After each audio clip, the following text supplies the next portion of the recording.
Song அந்த ஃபேமிலிக்கு அந்த சந்தோஷங்கள் தருணங்கள் இருக்குல்ல, ஆமா அது வந்து நீங்க அந்த பேத்தா சாங்க்கு ரீகலெக்ஷன் தான் எடுத்துக்கிட்டு இருந்தேன். ஓகே. ஆனா அது எடுக்கும்போது ரொம்ப அழகாயிடுச்சு. அது உங்களுடைய அந்த ஃபேமிலி, அந்த குழந்தை ஒரு குட்டி தேவதை ஒன்று இருக்கு, அதுடைய எக்ஸ்பிரஷன், உங்களுடைய ஞாபகம் இருக்கா? ஆமா, எனக்கு பாப்பாவை தூக்கி நீங்க வச்சுக்கிட்டு ஆமா ஆமா வேடிக்கை பார்க்க வந்தாங்க. இது உங்க பிள்ளையா அப்படின்னாங்க. இவங்கள ஷாக் ஆயிட்டாங்க, என் பிள்ளையா அப்படின்னு. சோபனாவோட பாப்பான்னு சொன்னாங்க. எனக்கு அது சோபனாவோட இதுன்னு சொன்னாங்கல்ல, சோபனாவோட பாப்பா, சோபனாவோட பாப்பா. ஓ சோபனா. என்கிட்டயும் வந்து நிறைய பேர் கேட்டிருக்காங்க, அந்த குழந்தை அவங்க குழந்தையா அப்படின்னாங்க. நான் ஆமான்றுவேன்.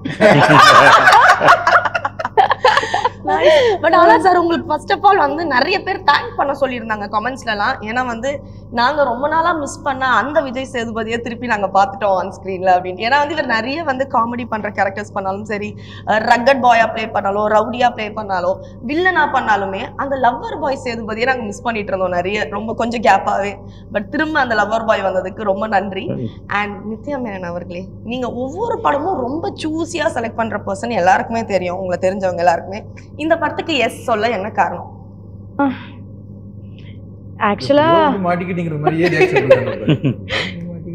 இல்ல, அது சூஸ் பண்றது அவ்வளோ பெரிய ஒரு ப்ராசஸ் இல்லை.